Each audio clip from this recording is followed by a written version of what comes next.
वीरम् अनन्तवर्णादिदंसण सहावम् भोक्ष्यामि नियमसारम् केवली शुत केवली भणिदम् नमो कर अनंत उत्कृष्ट दर्शन ज्ञानमय जिन वीर को कहूँ नियम सार सुकेवली श्रुत केवली पर कथित को। श्री नियम सार जी नामक परम आध्यात्मिक ग्रंथ स्वाध्याय हेतु में विराजमान है। आज से 2000 वर्ष पहले इस महान पवित्र ग्रंथ की रचना आचार्य श्री कुंद देव द्वारा इसी पवित्र भूमि पर की गई और इसके टीकाकार पदम परमधारी देव मुनिराज हैं। ग्रंथ का नाम नियम सार है। नियम से करने योग्य कार्य अपनी आत्मा में सम्यक दर्शन, सम्यक ज्ञान, सम्यक चारित्र रूपी निर्मल पर्याय, पवित्र पर्याय, मोक्ष मार्ग रूपी पर्याय प्रकट करना। क्योंकि वह पर्याय स्वयं सुख स्वरूप है और अनंत सुख का कारण भी है। अनादि काल से हमारे आपके आत्मा में पर को अपना जानने वाली, पर को अपना मानने वाली, पर के साथ संबंध रखने वाली ऐसी मोराग देश रूपी अपवित्र रूप पर्याय प्रकट है, जो स्वयं दुख स्वरूप है और अनंत दुख का कारण भी है। ऐसी मोराग देश रूपी मलिन पर्याय का अपनी आत्मा में से उस पर्याय का अभाव करना और सम्यक दर्शन ज्ञान चारित्र रूपी निर्मल पर्याय, पवित्र पर्याय, मोक्ष मार्ग रूपी पर्याय को प्रकट करना। ऐसे कार्य की प्राप्ति जिनवाणी माता के द्वारा अपने आत्मा के स्वरूप को पहचानना। अपनी जो आत्म वस्तु है जिस व्यक्ति को कॉल कर रही वह उत्तर नहीं दे रही है, कृपया कुछ समय पश्चात प्रयास करें। The person you're calling is not answering. Please try later. स्वरूप है। ऐसे गायक प्रभु परमात्मा का माँ जनवाणी माता के द्वारा परिचय करके तत्पश्चात ये सब कर्मकृत वस्तुएं हैं। इनका हमारे आत्मा के साथ में किसी भी प्रकार का कोई संबंध नहीं है। इस प्रकार सम्यक भेद ज्ञान पूर्वक शरीर रागादि का लक्ष्य छोड़ के अंतरोन्मुखी उपयोग के द्वारा अपने गायक प्रभु परमात्मा में अपनापन स्थापित करना, उसे ही निज रूप से जानना और उसमें ही अपनी वर्तमान पर्याय को मग्न कराना। उसे ही अरिहंत परमात्मा ने धर्म कहा है। उसकी चर्चा आचार्य भगवंतों ने, मुनिराजों ने एक एक गाथा और उसकी टीका और उसके कलश के माध्यम से हमें अपने आत्मा के स्वरूप को यहाँ समझाया है। देखिएगा, यह परम आध्यात्मिक ग्रंथ श्री नियम सार जी का यहाँ स्वाध्याय चल रहा है, जिसका 6वां अधिकार है, जिसका नाम है निश्चय प्रत्याख्यान अधिकार, जिसकी 102 नंबर की गाथा कल अपन ने प्रारंभ की। उसका पाठ करते हुए वह उत्तर नहीं दे रही है, कृपया कुछ समय पश्चात प्रयास। कल अपन ने गाथा और टीका पढ़ी थी। गाथा का प्रारंभिक पाठ करते हैं। ज्ञान दर्शन मई मेरा एक शाश्वत आत्मा, शेष सब संयोग लक्षण भावात्म भाव। आचार्य कुलदेव जगत के समस्त जीवों को इस गाथा के माध्यम से यह संदेश देते हैं कि चैतन्य स्वरूपी जो भगवान आत्मा वह ज्ञान दर्शनमयी है, और जो भी विविध प्रकार के मूल आदेश के परिणाम हैं वे आत्मा से बाह्य है। क्या पता नहीं कि क्या होगा।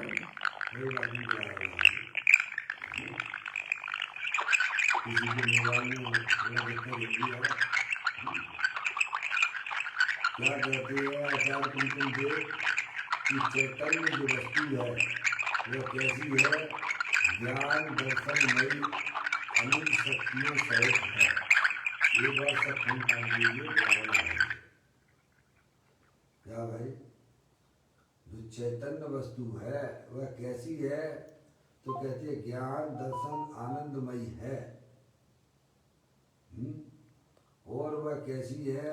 तो कहते शाश्वत है, जिसका ना तो जन्म होता है और ना जिसका मरण होता है।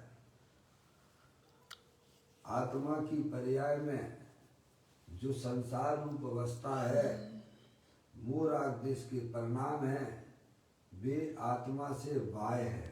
समझ में आया भैया? अपनी जो चैतन्य वस्तु है वह कैसी है कि ज्ञान दर्शन आनंदमयी है।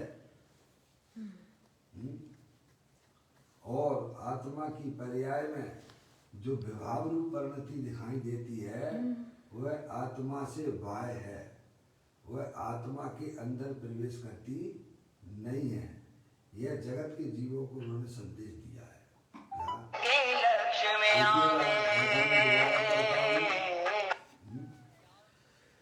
ज्ञान दर्शन मयि मेरा एक शाश्वत आत्मा, शेष सब संयोग लक्षण भाव आत्म भाव। क्या चैतन्य जो वस्तु है वह कैसी है? ज्ञान दर्शन आनंदमयी है। क्या? और जो संयोग लक्षण वाले, जो पर लक्ष्य के निमित्त से जो अपनी आत्मा में जो मोह राग देश के परिणाम प्रकट होती है संसार अवस्था में, वे मेरे आत्मा से बाह्य है। समझ में आए भैया? शरीर तो परद्रव्य है ही, लेकिन परद्रव्य के निमित्त से जो हमारी आत्मा में जो भी विभाव रूप परिणतियां प्रकट होती हैं वे हमारे आत्मा से बाह्य है। ऐसा जगत के जीवों को आत्मा के स्वरूप को बताते हुए उन्होंने यह कहा है। क्या कहा है? ज्ञान दर्शनमयी मेरा एक शाश्वत आत्मा, शेष सब संयोग लक्षण भाव आत्म बाह्य। मेरे चैतन्य स्वरूपी भगवान आत्मा है, अनंत दर्शन ज्ञान सुख वीर का भंडार है। है। और जो आत्मा के संसार अवस्था में जो भी राग आदि प्रवृत्तियां दिखाई देती हैं वे आत्मा के अंदर नहीं है, वे आत्मा के बाह्य है। क्या समझ में आ गया भाई साहब? इसका प्रत्यक्ष उदाहरण हमारे अरिहंत परमात्मा है, इसका प्रत्यक्ष उदाहरण सिद्ध परमात्मा है। समझ में यार? ऐसी चैतन्य वस्तु है, और जो ऐसी चैतन्य वस्तु की दृष्टि करता है, उसका आश्रय लेता है, उसकी पर्याय में भी राग आदि प्रवृत्तियां विलय को प्राप्त होने लग जाती हैं। समझ में आई? देखो, ये मूल में अपन ने आचार्य कुनकुन देव को पढ़ा, कल उसकी टीका भी अपन ने पढ़ी थी। आज जो है गाथा और टीका के ऊपर पूज्य गुरुदेव श्री के माध्यम से यहाँ जो है नियम सार प्रवचन चल रहा है, तीसरा भाग है। इसकी PDF फाइल तो मुझे मिली नहीं है देखने को, यानी कल मैंने देखा था। चलिए, आप लोग पुस्तक जयपुर से मंगा सकते हैं, जयपुर में यह पुस्तक उपलब्ध है। जिनको भी पुस्तक तो होना ही चाहिए साथ में, कोई दिक्कत नहीं, वहाँ पर आप फोन करिए स्मारक में, और आपके यहाँ विथिन 1 वीक में जहाँ भी हो वहाँ से प्राप्त हो जाएगी।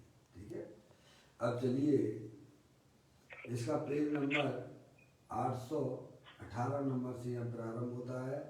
पूज्य गुरुदेव श्री ने इसी गाथा और टीका के ऊपर जो किया है यहाँ पर, देखिए। अब सम्यक ज्ञानी जीव आत्मा की एकत्व भावना कैसी भाती है? क्या अब सम्यक ज्ञानी जीव आत्मा की एकत्व भावना कैसी भाते हैं, वह कहते हैं। ज्ञानी जीव क्या करते हैं भाई साहब, कैसे अपनी आत्मा का यूज करते हैं। वो आत्मा हमारे पास में भी है, जो आत्मा पंच परमेष्ठी के पास में है, वैसी की वैसी आत्मा हमारे पास में भी है, पर हमें उसका ज्ञान नहीं है, हमारी पर्याय में उसका श्रद्धा नहीं है, इसीलिए हमें उसका लाभ नहीं मिलता है। बराबर? लेकिन सम्यक दृष्टि जीवों के पास में है, अपने आत्मा का ज्ञान और श्रद्धा बरत रहा है। किस प्रकार से वे अपनी आत्मा का सेवन करते हैं, अब यहाँ बताते हैं।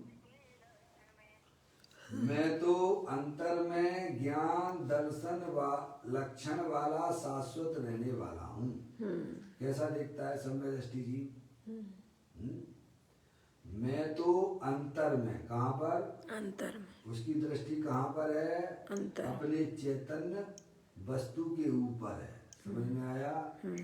शरीर और राग आदि ये सब कर्मकृत वस्तुएं हैं। समझ में आया? अपने ज्ञान का प्रवर्तन वह अंदर में जो त्रिकालिक ध्रुव भगवान आत्मा है, उसका आश्रय लेके प्रवर्तन कराता है। यही ज्ञानी जीवों की पहचान हुआ करती है। समझ में आई? जैन दर्शन ऐसा कठिन बिल्कुल भी नहीं है, जितना कठिन हमने ऐसे समझ रखा है। समझ में आया भाई?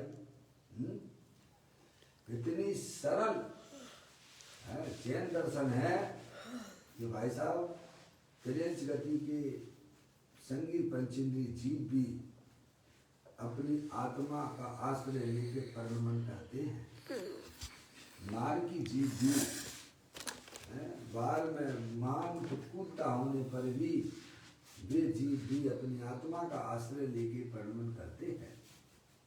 तो मनुष्यों को यह तकलीफ नहीं होना चाहिए। समझ में आया? इतनी सरल वस्तु भी है क्या, पर कभी हमने अपनी आत्मा का ध्यान नहीं दिया, अनंत काल हो गया। समझ में आया? इसीलिए हमें ये लगता है कि आत्मा का अनुभव करना, आत्मा रूप परिणमन करना हमारे लिए बहुत कठिन लगता है।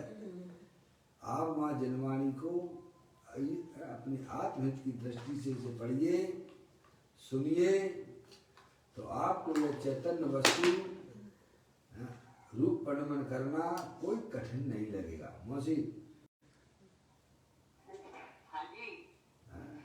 माँ जनवाणी माता की है। मौसी क्या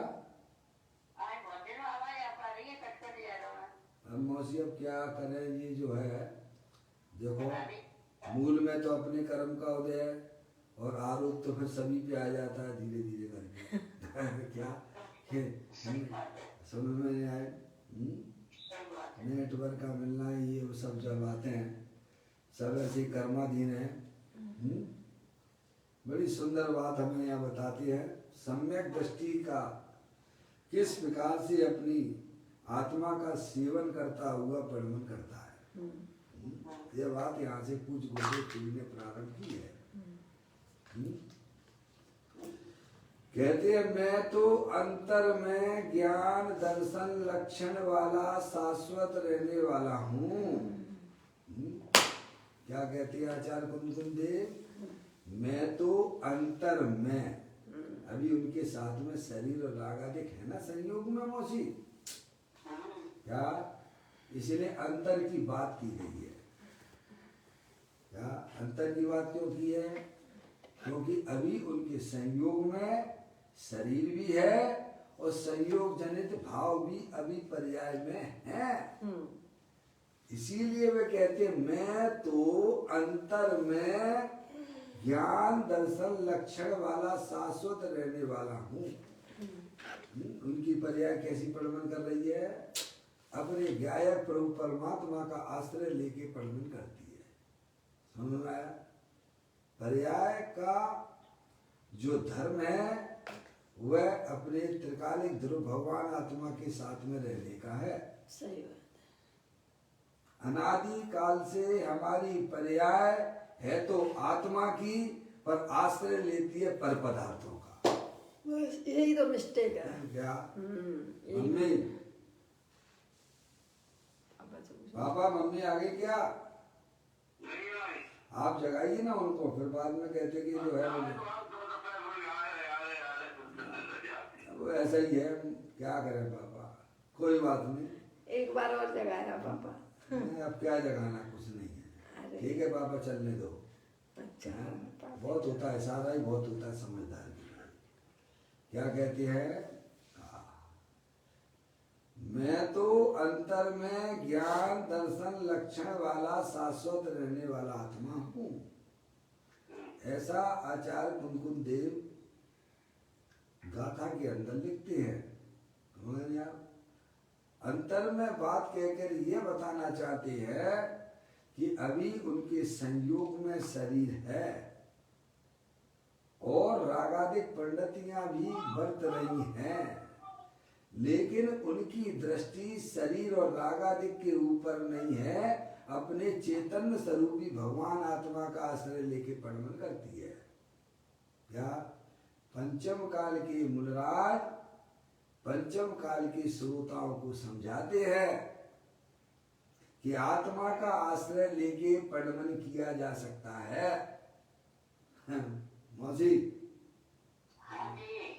पूज्य गुरुदेव श्री ने भी द्रव दृष्टि जिनेश्वर में 604वें नंबर के बोल में हमें भी यही समझाया था कि अनादि काल से आत्मा ने अपने आत्मा का आश्रय छोड़कर अनंत काल निकाल लिया है। अब आत्मा का यह कर्तव्य है कि राग का भी आश्रय छोड़कर अपने त्रिकालिक ध्रुव भगवान आत्मा का आश्रय लेके परिणमन करे, उसी को ज्ञानी धर्म कहते हैं।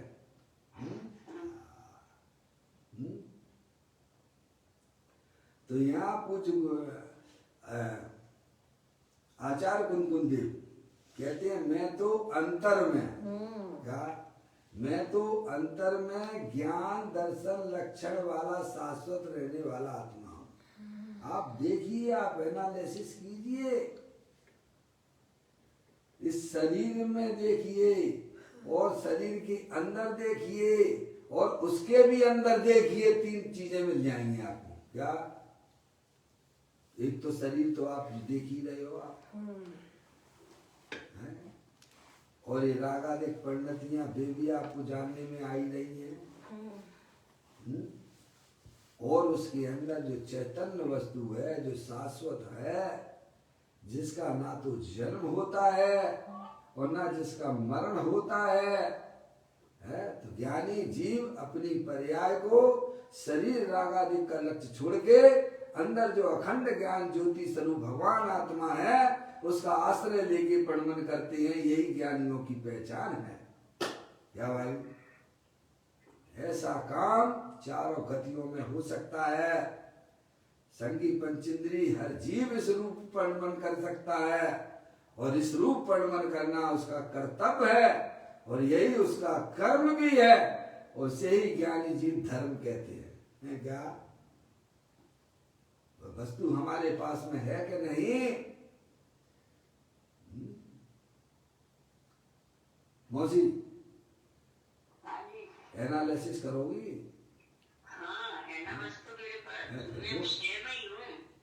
मतलब जो है इतना तो हमें समझ में आना चाहिए ना, ये शरीर अनंत पुद्गल परमाणुओं का पिंड है और ये विविध प्रकार की जो इच्छाएं होती हैं वो हमारी अज्ञानता में से पैदा होती हैं और अंदर जो अखंड ज्ञान ज्योति स्वरूप भगवान आत्मा है वो मैं हूं। ऐसी जो पर्याय में स्वीकृति करता है समझ लीजिए उसकी पर्याय में अतीन्द्रिय आनंद की धाराएं प्रारंभ हो जाती हैं। जो चीज आप बाहर से चाहते थे वह चीज तुम्हारे अंदर आत्मा में ही मिल गई। फिर चाय गई, चिंता गई, मनुआ बेपरवाह, जिन्हें कछु ना चाहिए बेसाहन के सा। बादशाहों के भी बादशाह हुआ करते हैं, सम्यक दृष्टि जीव कहते हैं मैं तो अंतर में ज्ञान दर्शन लक्षण वाला शाश्वत रहने वाला हूँ। ज्ञान दर्शन मैं जीव ही शाश्वत है। कौन है इसमें शाश्वत चीज? कौन है भाई साहब? इस शरीर के अंदर शाश्वत चीज कौन सी है? बोलिए। मैं ही हूँ। आप अपने ज्ञान को भाई साहब एनालिसिस के लिए शरीर के अंदर शाश्वत वस्तु कौन सी है? मैं। इतना काम तो किया जा सकता है ना। एकांत प्रभु की तरफ पर परमात्मा की तरफ झुक झुक के हमें क्या मिलता है? संसारी जीवों की तरफ झुकने की बात तो बहुत दूर की बात रह गई है। जो धर्म को भगवान का आश्रय लेके परिणमन करते हैं, जो धर्म माने बैठे हुए उन्हें इन बातों को सोचना चाहिए कि अनंत परमात्मा ने धर्म किसे कहा है। ज्ञानी जीवों की पर्याय में भी उनका आत्मा का आश्रय लेके परिणमन करने पर भी वे ज्ञानी जीवों को भी उनकी भूमिका के अनुसार वे स्वभाव आते हैं पर उसे वे धर्म नहीं मानते हैं। क्या अनंत परमात्मा ने धर्म तो इसे कहा है। किसे कहा है? कि अपनी पर्याय अपने धर्म का आश्रय लेके परिणमन करे उसको धर्म कहते हैं। क्या भाई साहब? और फिर भी उनकी पर्याय धर्मात्मा जीवों की बाहर का आश्रय लेके उतनी परिणमन करती भी है क्योंकि अभी उनकी पर्याय में पूर्ण वितराग दशा की प्राप्ति नहीं हुई है। समझ में आया भाई साहब? कहाँ इसमें एकांत जैसी बातें लगती हैं भाई साहब आपको? ये तो भगवान का संदेश है ना। भगवान यही कहते हैं ना कि पर्याय अपने द्रव्य का आश्रय लेके परिणमन करे। बोलो भगवान ने कभी कहा हो कि तुम भाई साहब शरण जो अपराधी को दे, अरे अपराधी वह भगवान है। आप भगवान की प्रतिमा को देखिएगा, भगवान क्या संदेश देते हैं? तुम अपने अंतर में देखो बस। बोलो क्या संदेश देते हैं भगवान? संदेश दे रहे। अब हम उनका इशारा भी ना समझे तो गलती हमारी है क्या? हमारी नहीं तो किसकी है? पापा पर्याय का धर्म क्या है? अपने द्रव्य कहाँ से? पर्याय का धर्म क्या है? कि अपने गायक प्रभु परमात्मा का आश्रय लेके पढ़मन करने का है। जितनी जल्दी हमने ये काम चालू कर दिया, बस समझ लेना भाई साहब, आपने बहुत बढ़िया काम कर लिया अपनी जिंदगी में। अनंत काल हो गए, ये कार्य हमने आज तक नहीं किया है। जो हमें करना चाहिए था वो हमने कभी नहीं किया प्रारंभ। इसीलिए तो पंचम काल में आए। और पंचम काल में जन्म कौन लेता है? मिथ्या दृष्टि लेते हैं, सम्य दृष्टि लेते हैं? मिथ्या दृष्टि।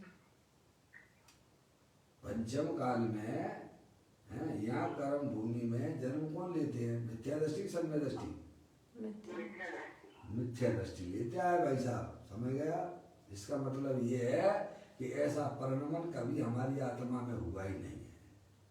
अनंत काल हो गया, पर द्रव्य का आश्रय लेकर शरीर के आश्रय हमारी पर्याय पड़ी हुई है। पर द्रव्यों का आश्रय लेके भाई साहब पर्याय पड़ी हुई है। और उस पर्याय का में रिजल्ट क्या मिलता है? तो कहते दुख की पर्याय उत्पन्न होती है, मूराग देश की परिणाम उत्पन्न होते हैं, जो तो हमारे संसार का कारण है। भाई साहब, त्रियंच गति के जीव और नार की जीव भी अपनी आत्मा का आश्रय लेके पढ़मन करते हैं। हम मनुष्य होने पर भी भाई साहब यह काम हमको कठिन लगता है, तो समझना चाहिए हमारी समझ में कोई अभी भाई साहब कुछ मिस्टेक चल रही है? सही। अपने आप का परीक्षण करना सीखो। अरिहंत परमात्मा आपको मिले हैं, माँ जनवाणी माता का आपको समागम प्राप्त हो रहा है? अपने परिणाम कैसे परिणमन करते हैं कभी भी हमने दरकार नहीं की है। मैं तो अंतर में ज्ञान दर्शन लक्षण वाला शाश्वत रहने वाला हूँ। ज्ञान दर्शन मैं जीव ही शाश्वत है। इस शरीर में कौन शाश्वत पदार्थ है भाई साहब? इतना ज्ञान तो करो। शरीर तो क्षण भंगुर तत्व है। अनंत पुद्गल परमाणु हर समय उसके आ रहे हैं और जा रहे हैं। रागादिक परिणतियां वे भी आने जाने वाली हैं, वे भी आने जाने वाली हैं। तो शाश्वत कौन है इसमें? जान में देखने वाला पदार्थ है ना भाई साहब। मैं ही शाश्वत हूँ। क्या भाई, मम्मी आ गई? आजकल पापा लगता है कि पापा का जल्दी मोक्ष होने वाला है। हाँ, ये मत समझो किसका गौरव है भाई साहब। बंदूक बांधने वाले की बंदूक नहीं होती है, चलाने वाले की बंदूक होती है। हाँ है। किसका गौरव कब जग जाएगा? अरे देख जगत देखता ही रह जाएगा। सबको भगवान जानो, सिद्धों जैसा जानो। है या तो अंजन से निरंजन होते हुए देखते हैं जैन दर्शन के अंदर है। वर्तमान पर्याय से ना देखो, सब चेतने सब भगवान आत्मा शरीर रागादिक से भिन्न अखंड ज्ञान ज्योति स्वरूप में भाई। जैन दर्शन इतना सरल है, लेकिन हमने क्रिया कांड में देखा है, इसीलिए हमें कठिन लगता है। ज्ञानी कहते अंदर से देखिएगा, इसके अंदर एनालिसिस कीजिएगा। ये शरीर अनंत पुद्गल परमाणुओं का पिंड है। ये रागादिक परिणतियां तो क्षणभंगुर तत्व है, और इसमें शाश्वत रहने वाला चेतनेश्वर वस्तु जिसका ना तो जन्म होता है और ना जिसका मरण होता है। ऐसे ही गायक प्रभु परमात्मा का आश्रय लेकर ज्ञानी परिणमन करते हैं, उसी को अरिहंत परमात्मा ने धर्म कहा है। मम्मी एक बार इस आत्मा को यह चोट लग जाए कि भाई साहब ये काम इतना सरल है? हमने कभी इस बात को समझा नहीं है भाई। कहते हैं ज्ञान दर्शन में जीव ही शाश्वत है, इसके अतिरिक्त अन्य कोई भाव मेरा नहीं है। अन्य भाव मेरा नहीं है मतलब ये है कि अभी रागादिक परिणतियां मुनराज की पर्याय में शेष है, पर वे कहते हैं ये स्वभाव भी मेरा नहीं है। मैं तो अखंड ज्ञान ज्योति स्वरूप भगवान आत्मा हूं। है समझ आया? ऐसी बात है भाई। अन्य भाव मेरा नहीं है। रागादिक परिणतियां वर्तमान में दिखती जरूर है, पर वो मैं नहीं हूं। मैं तो अखंड ज्ञान ज्योति स्वरूप भगवान आत्मा हूं, ज्ञान दर्शन आनंदमयी वस्तु में हूं। ऐसा उनका पर्याय परिणमन कर रही है। इसके अतिरिक्त अन्य कोई भाव मेरा नहीं है। शाश्वत चैतन्य मूर्ति आत्मा ही ज्ञान द्रव्य यथार्थ से कुछ अन्य मात्र नहीं है। मुनराज की पर्याय ऐसी ज्ञाय परमात्मा का आश्रय लेके परिणमन करती है। चौथे गुण स्थान से यह जीव इस प्रकार का परिणमन करने लग जाता है। क्या भाई साहब? मुनराज की पर्याय का लेवल तो बहुत ऊंचा है। अरे सम्यक दृष्टि जीव भी शरीर रागादिक का लक्ष्य छोड़ देता है और अंदर अखंड ज्ञान ज्योति स्वरूप भगवान आत्मा का आश्रय लेके परिणमन करता है। सही बात है। कहते हैं शाश्वत चेतन मूर्ति आत्मा ही मेरा है। किसको मेरा कहते हैं? और हम किस किसको मेरा माने बैठे हैं बाबा? हम किस किसको मेरा माने बैठे हुए हैं? ज्ञानी जीव मेरा किसको कहते हैं और हम किसको मेरा कहते हैं? ये मकान मेरा है, ये शरीर मेरा है, ये स्त्री मेरी है, ये लड़का मेरा है, ये लड़की मेरी है। तो आप कहो मेरे नहीं तो कौन के हैं? ये कौन की स्त्री है? ये स्त्री, ये शरीर है, ये अनंत पुद्गल परमाणुओं का पिंड है।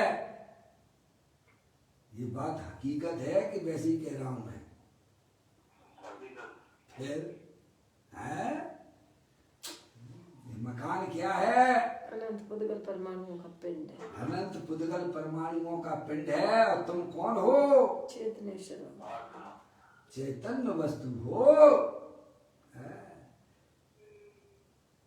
शरीर अनंत पुद्गल परमाणुओं का पिंड है, जिसे वो जो मेरे आत्मा से भिन्न लक्षण वाला है उसे मैं अपना माने बैठा हुआ हूं। यही तो महामूढ़ता हो रही है ना।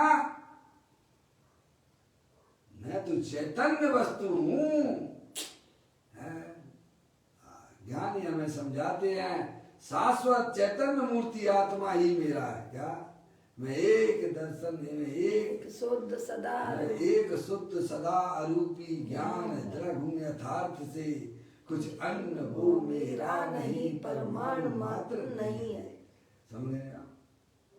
ऐसी ज्ञानी जीवों की पर्याय में इस प्रकार का परिणमन होता है। यही वास्तविक ईमानदारी है। जिसकी नियत सही होती है मौसी, उसी की पर्याय में बरकत होती है, उसी की पर्याय में विकास होता है। जिसकी नियत खोटी है क्या, वह वर्तमान में दुखी भी होगा और कभी भी उसकी पर्याय में बरकत होने की तो बात ही नहीं है। समझ में आया? जिसकी नियत खोटी है, चाहे कितना भी कैसन धर्म के नाम पर आडंबर इकट्ठा कर ले, उसकी पर्याय में कभी भी धर्म की प्राप्ति नहीं हो सकती है। और जिसकी नियत सही है, जो अपनी चैतन्य वस्तु को अपना मानता है, बाकी के शरीर राग आदि की मेरी वस्तु नहीं है, ये सब कर्मकृत वस्तुएं हैं, इनका हमारे आत्मा के साथ में किसी भी प्रकार का कोई संबंध नहीं है। वही नहीं, ऐसे नहीं पहुंच जाएंगे वहां पे सिद्ध पर्याय सिद्धालय में ऐसी नहीं पहुंचोगे। चुन चुन के व्यक्ति पहुंचता वहां पर। मौसी अगर पर्याय में थोड़ी सी भी कचास होना तो रिजेक्ट कर दिया जाए तो भाई साहब गति में जाओगे आप। रिजेक्ट। चाहे भले कितना भी यहाँ पे सातवें गुण स्थान में तुम्हारा आत्मा झूलता हो, अगर आपने थोड़ी सी भी अगर जो है भाई साहब मिलाने की कोशिश की है, देखो ना 5 पांडव में 2 तो है सिद्धालय पहुंचे वो 3 मुक्ति को प्राप्त हुए।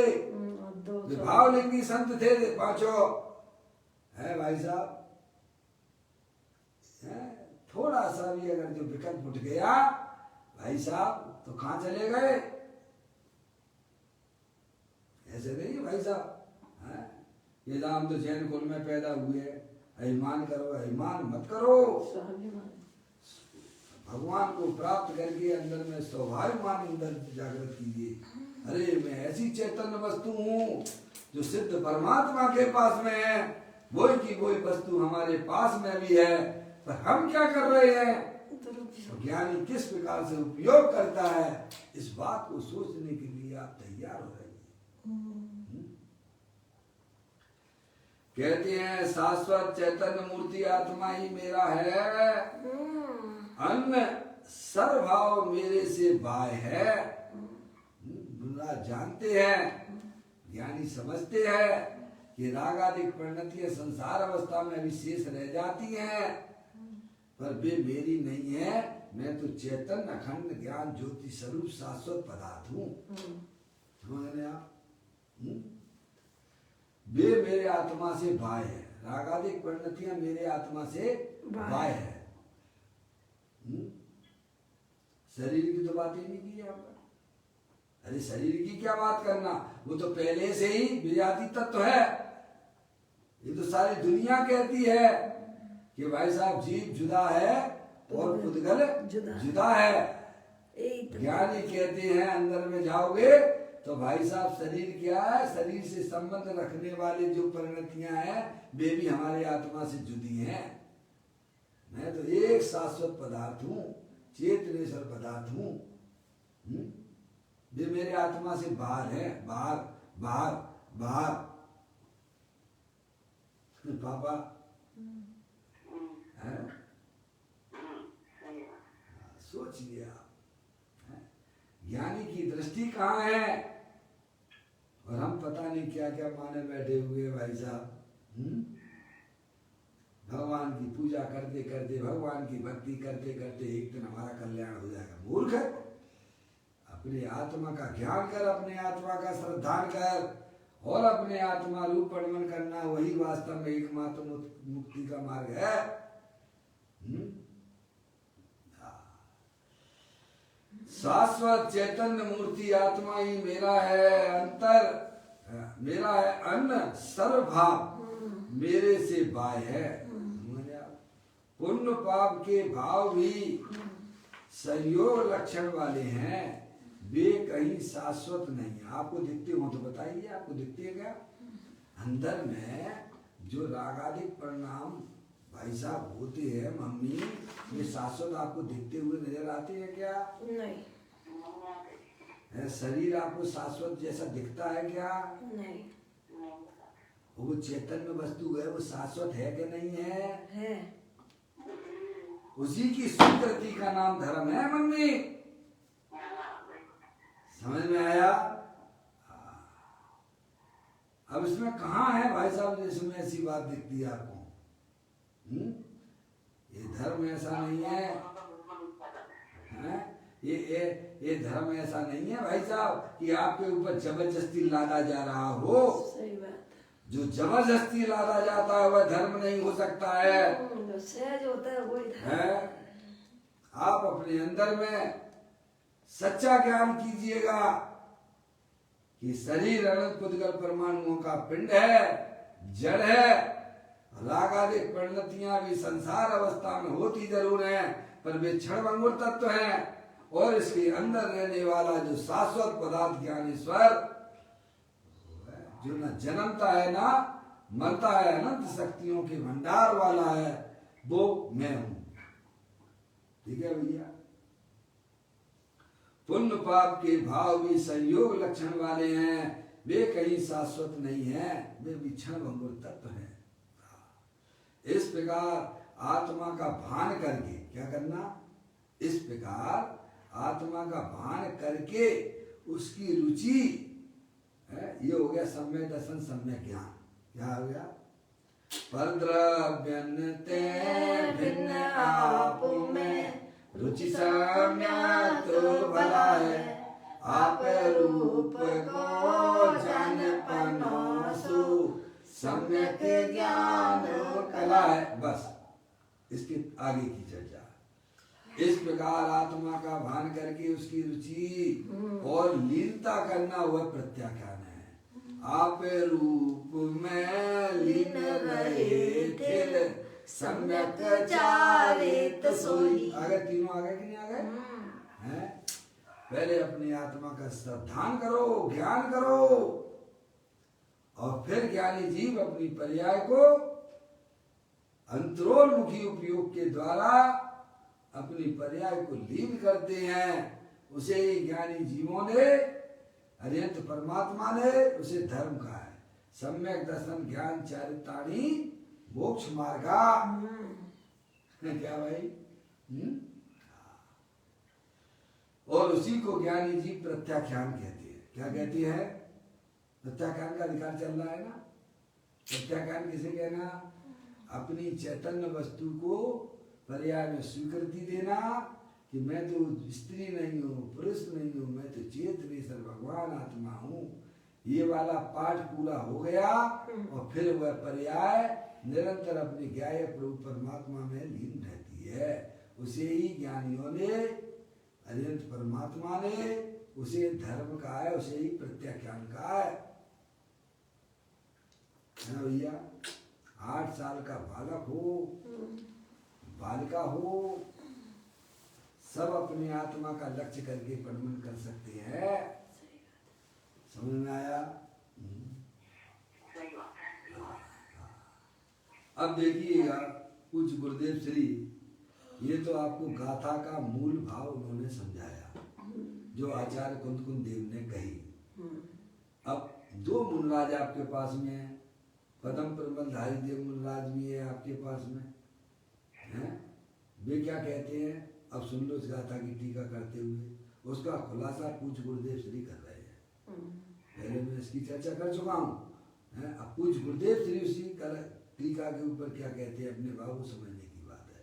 पहले पदम प्रबंधारी देव मुनराज, एकत्व भावना रूप से परिणमित सम्यक ज्ञानी के लक्षण का यह कथन है। किनका कथन है? सम्यक दृष्टि जीवों का, मुनराजों का। एकत्व भावना रूप से परिणमित सम्यक ज्ञानी के लक्षण का यह कथन है।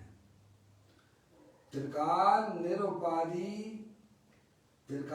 निरुपाधिक स्वभाव वाला होने से निरावरण ज्ञान दर्शन लक्षण से लक्षित ऐसा जो कारण परमात्मा वह समस्त संसार रूपी नंदन वन के वृक्षों की जड़ के आसपास क्वारियों में पानी भरने के लिए जल प्रभाव से परिपूर्ण नाली समान बरतते हुए शरीर की उत्पत्ति में हेतुभूत द्रव कर्म भाव कर्म रहित होने से एक है।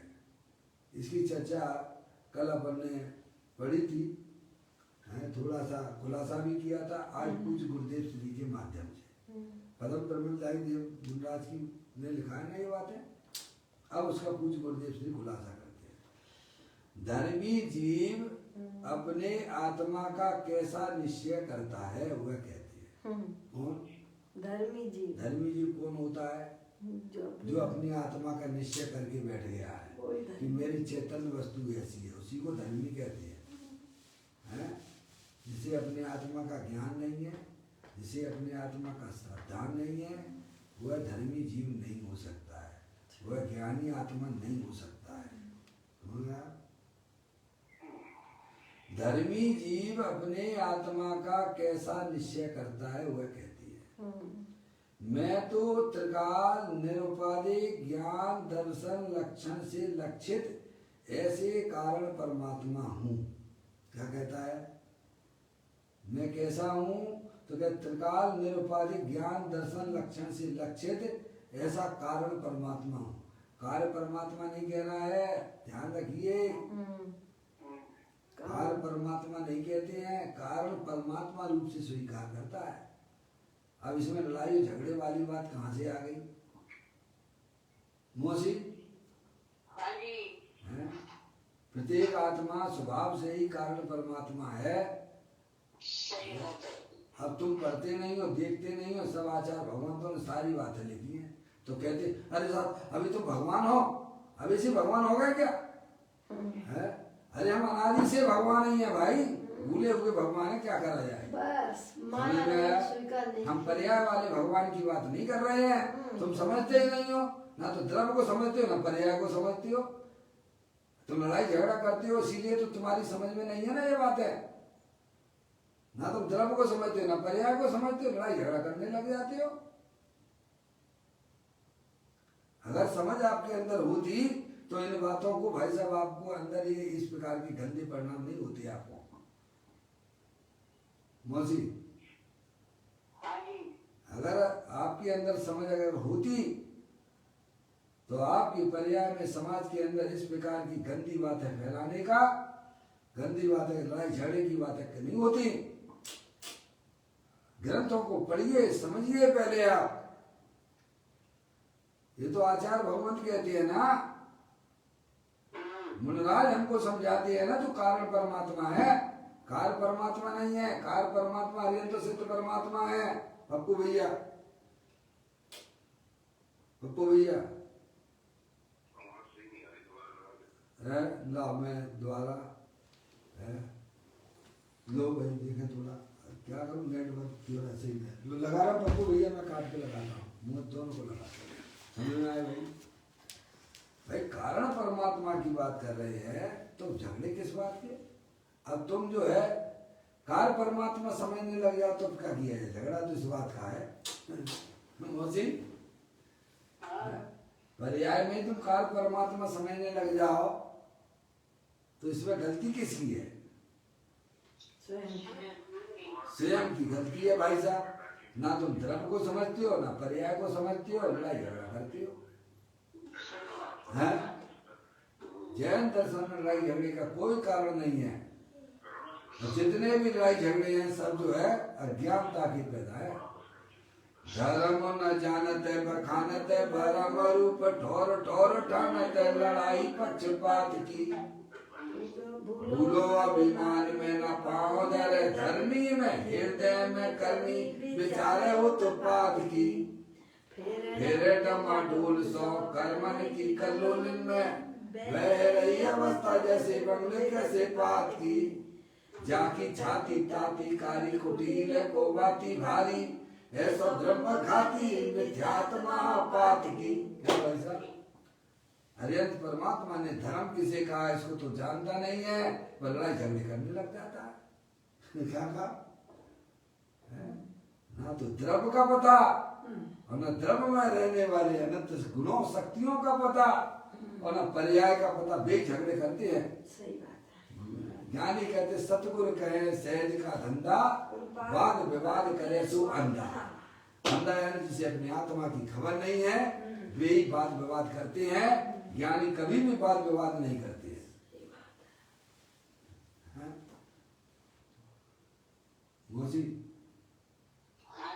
जैन दर्शन कभी भी वाद विवाद करने के लिए कहता ही नहीं है। विधर्मियों से तो वाद विवाद करना नहीं, और अगर जो है साधर्मियों के बीच में भी अगर कुछ ऐसा हो जाए तो चुप रह जाना। क्या रहना? अनंत विवादों से बच जाओगे। अनंत विवादों से बच जाओगे भैया। आपको मिल गया तो आप खाना सीखिएगा।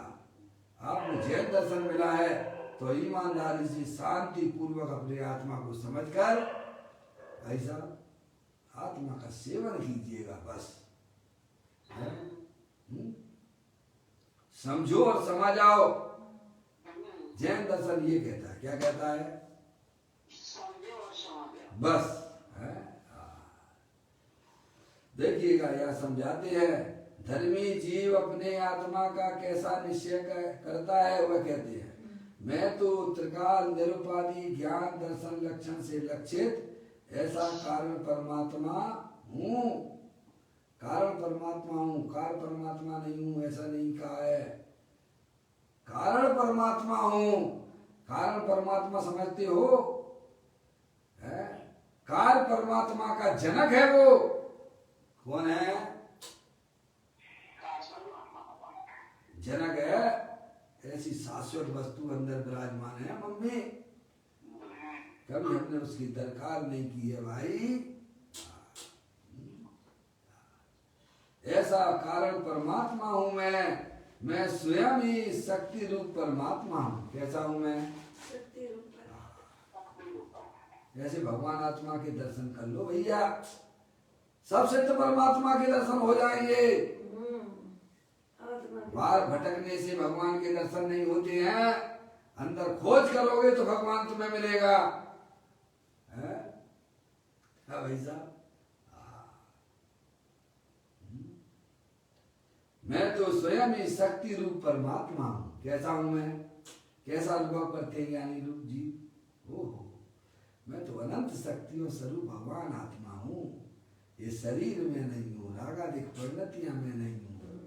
मैं तो शाश्वत अनंत शक्तियों के भंडार वाला परमात्मा हूँ। हैं? क्या गजब है भाई। मैं स्वयं ही शक्ति रूप परमात्मा हूँ। उसी में से परमात्मा दशा प्रकट होती है। किस में से होती है? अरे भाई साहब ये बताओ, तेल किस में से निकलेगा पापा? गेहूं में से निकलेगा कि तिली में से निकलेगा? हैं? पानी में से कभी तेल निकलता हुआ देखा है किसी ने? जिसके अंदर भरा हुआ है उसी में से तो निकलेगा ना प्रभु। है? ऐसी अपनी चैतन्य वस्तु अनंत शक्तियों के भंडार वाली, उसमें से ही कार्य परमात्मा की उत्पत्ति होती है भाई। अरिहंत सिद्धाचार पाठक साधु है परमेष्टिपन, सब आत्मा की अवस्था है, आत्मा ही है शरण। है? ज्ञानी हमें समझाते हैं मैं कारण परमात्मा हूँ, मैं स्वयं ही शक्ति रूप परमात्मा हूँ। उसी में से परमात्म दशा प्रकट होती है। परमात्म दशा, दशा कह के पर्याय की बात की है। जो अत्यंत सिद्ध परमात्मा पर्याय में है, वह किसमें से आई है? वह पर्याय किसमें से आई है? कि आजू बाजू वाले सिद्ध परमात्मा में से आई है क्या? बताइए आप। ऐसे परमात्मा हो, अनादि अनंत हो, कभी आपने अंतर्मुखी उपयोग के द्वारा अपने आत्मा को समझा नहीं है, देखा नहीं है भाई। इसीलिए मंदिर में सब परमात्मा तुम्हें दिखाई देती है भाई। ज्ञानी अंदर देखते हैं, अंतर की दृष्टि से देखिए। प्रत्येक आत्मा स्वभाव से ही कारण परमात्मा है। और तुम देखो या ना देखो, लेकिन तुम हो कारण परमात्मा। समझ में आया? देख लो तुम भले ही उसको ना देखो, लेकिन तुम रहोगे कारण परमात्मा। और देखोगे तो वर्तमान में तुम्हें उसका लाभ मिल जाएगा। कार्य प्रकट हो जाएगा। क्या भैया? देखोगे तो वर्तमान में ही तुम्हें आनंद ही आनंद आ जाएगा। जो शक्तियां द्रव्य के अंदर भरी हुई थी, देखने मात्र से उसमें पर्याय में प्रभाव प्रारंभ हो जाता है। मसीह समझ में आया?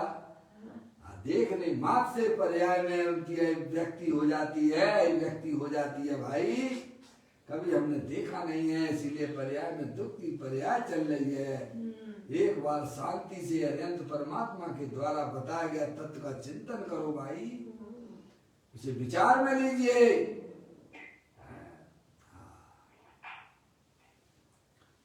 कहते हैं मैं तो चिरकाल निरुपाधि ज्ञान दर्शन लक्षण से लक्षित ऐसा कारण परमात्मा हूँ। मैं स्वयं ही शक्ति रूप परमात्मा हूँ, उसी में से परमात्मा दशा प्रकट होती है।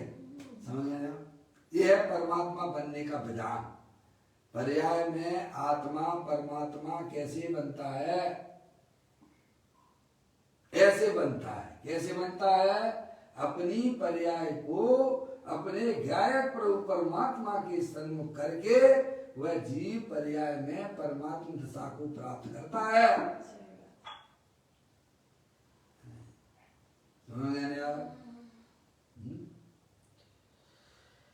मैं स्वयं ही शक्ति रूप परमात्मा हूँ, उसी में से परमात्मा दशा प्रकट होती है। मेरे स्वभाव में कभी उपाधि है ही नहीं है। क्या कह रहे? उपाधि है ही नहीं। 9:30 बजे वाला बोल भी बहुत अच्छा आने वाला है भैया। हाँ मौसी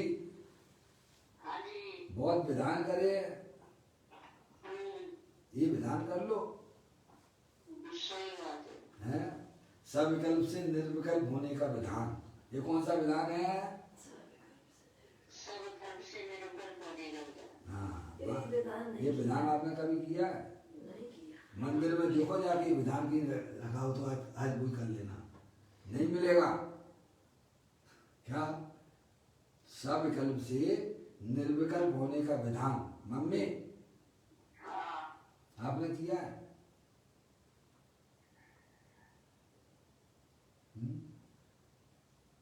अरे विधान कभी किया है क्या?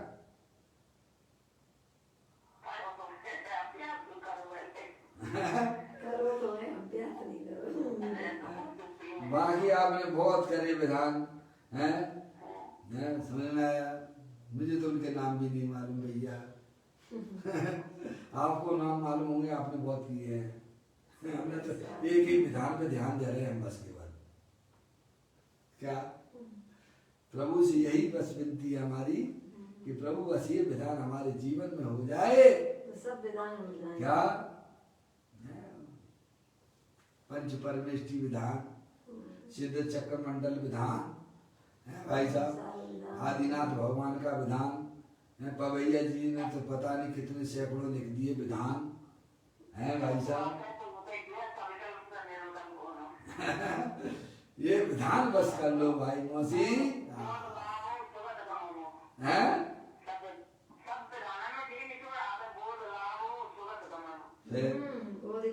फिर हमारा ध्यान क्यों नहीं जाता है भाई? सब विकल्प से निर्विकल्प होने का विधान, उसकी चर्चा भी आ जाने वाली 9:30 बजे। समझ में आया? कहते हैं मैं स्वयं ही शक्ति रूप परमात्मा हूँ, उसी में से परमात्मा दशा प्रकट होती है। किसमें से? है?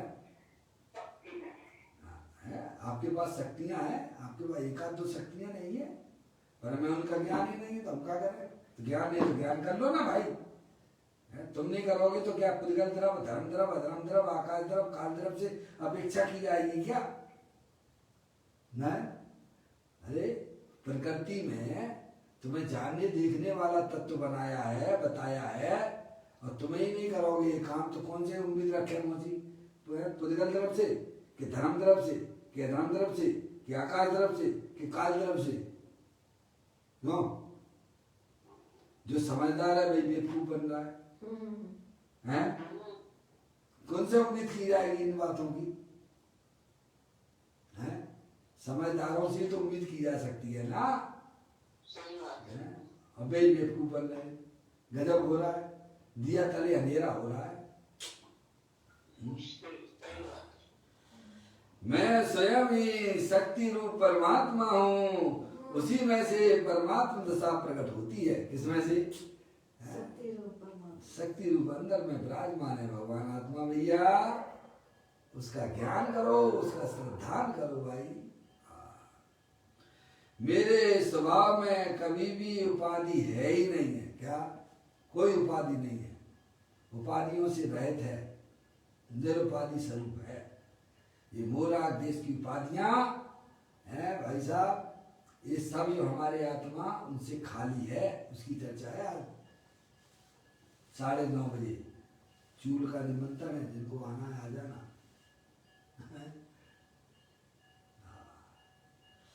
मेरे स्वभाव में कभी भी उपाधि है ही नहीं।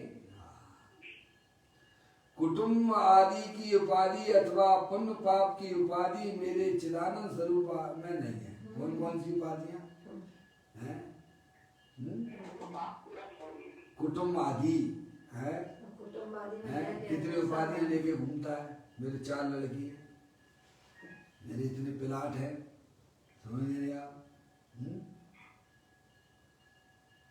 उपाधि अथवा पुण्य पाप की उपाधि, पुण्य पाप के परिणाम वे भी सब उपाधि हैं, मेरे चिदानंद स्वरूप में नहीं है, अखंड ज्ञान ज्योति स्वरूप में नहीं है।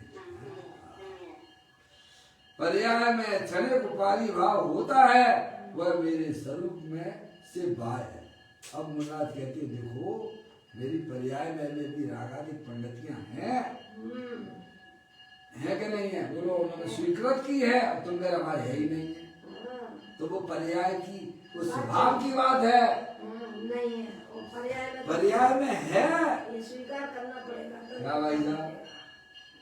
आचार्य उनको आचार्य अमृतचंद देव कलश लिखते हुए कहते हैं, मेरी पर्याय कलमासित हो रही है, लेकिन मैं स्वभाव से ऐसा सिद्ध भगवान हूँ।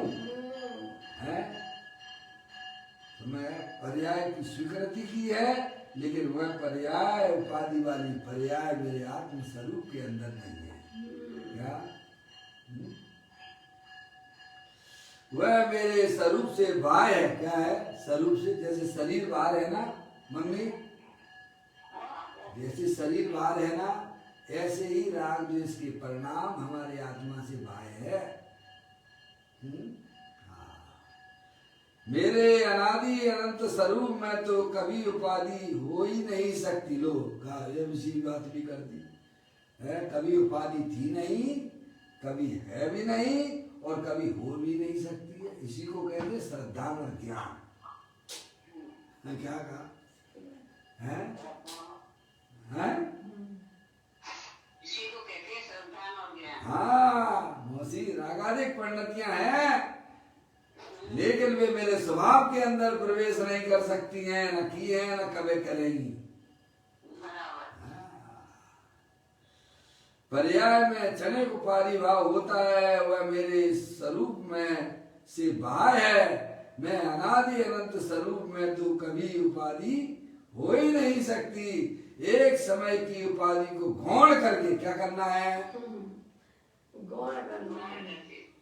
इनकी बात चल रही है, साधक जीवों की बात चल रही है, जो अपनी आत्मा को साधते हैं। कैसे साधते हैं कि रागादिक पंडिती होने पर भी उनको गौण कर देते हैं, अपनी आत्मा को मुख करते हैं। और आपको तो आता ही है ना मुख गौण करना है पापा? है ये रुपया पैसा किसको दोगे? पड़ोसियों को दोगे कि अपने बच्चे को दोगे? अपने बच्चे हैं? क्या हो गया? नहीं, हम तो बस जितनी बात पूछ रहे वो बताओ। ये जितना पैसा अपन कमा रहे हैं, तो ये जो है अपने बेटे को दोगे कि पड़ोसी को दोगे? अपने बेटे को।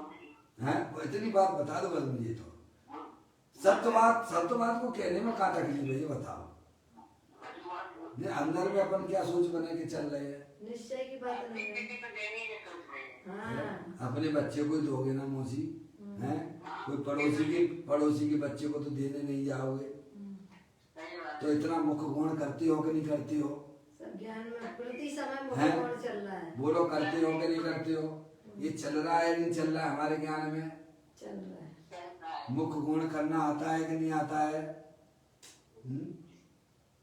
तो ज्ञानी यही तो कह रहे हैं ना, ये पर्याय रूपी जो भी रागादिक पंडितियां होती हैं, उनको एक समय के लिए गौण कर दे, अपने चैतन्य स्वरूपी भगवान आत्मा को मुख कर, तो तेरी पर्याय में वो अनंत शक्तियां पर्याय में व्यक्त हो जाएंगी भाई। ये करते हैं साधक जी।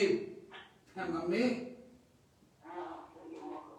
ज्ञान तो है हमारे पास में, लेकिन हम बारी बार में मुख गौण किया करते हैं, वो हमारे कोई काम का नहीं है। ज्ञानी अंतर्मुखी उपयोग के द्वारा अपने त्रिकालिक ध्रुव भगवान आत्मा को मुख करते हैं और पर्याय को एक समय के लिए गौण करते हुए चले जाते। क्या ज्ञान की ज्योति जलाते चलो,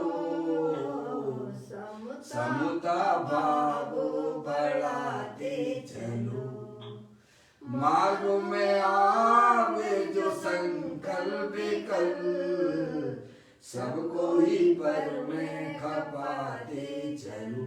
मुझे अब क्या दिक्कत है आपको बताइए आप। आनंद का मार्ग है,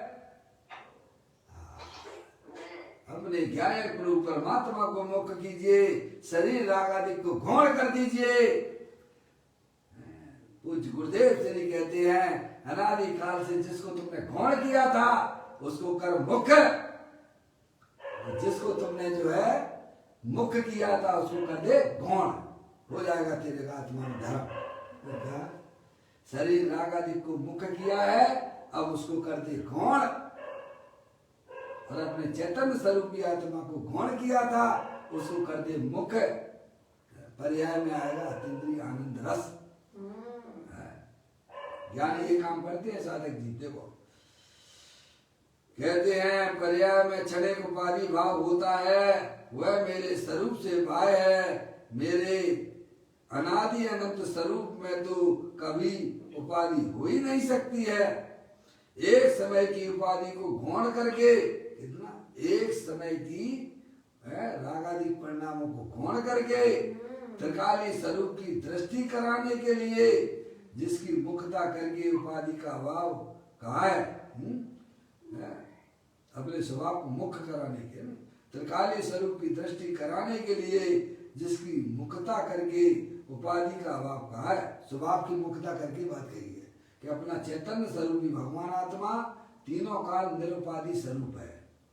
किस लिए बताया है कि अपने निरुपाधि स्वरूप आत्मा को मुक्त करना और पर्याय में होने वाली जो रागादिक परिणतियां हैं उनको अनदेखा कर देना। क्या कर देना मौसी? अनदेखा कर देना। बस ये काम जिस जीव ने कर लिया, अपने आत्मा को 4 गति 84 लाख योनियों से उसे निकालने की कला हाथ में आ गई है। क्या क्या है? सुने कला, कला यानी का संधि विच्छेद करो, का प्लस ला इक्वल टू कला। मौसी कला किसे कहना? का प्लस ला इक्वल टू कला।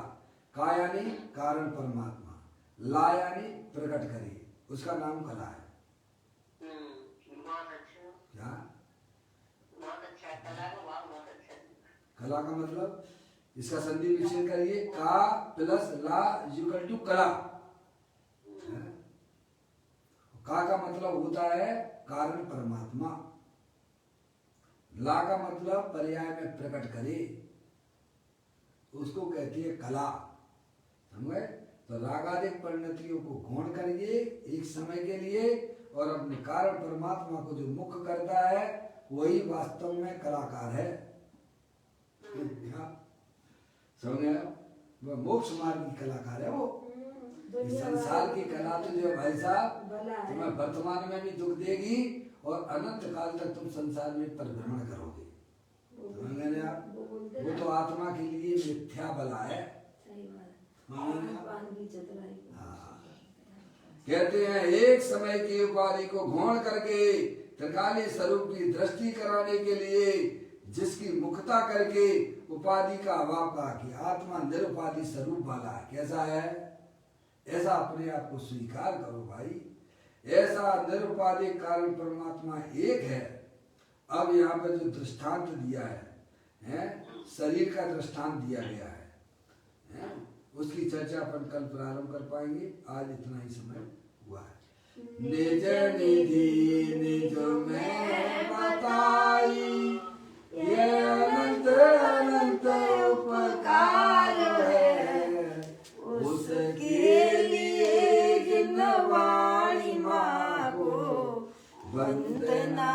सतबार है, वंदना सतबार है।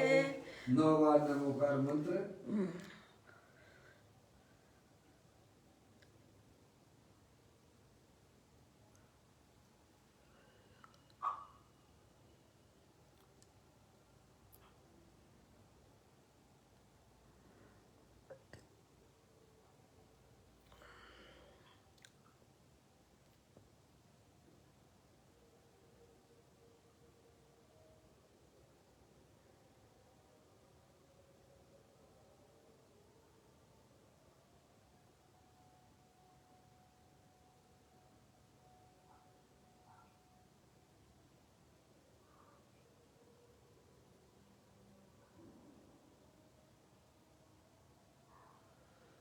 बोलो तो सांगवाणी माता की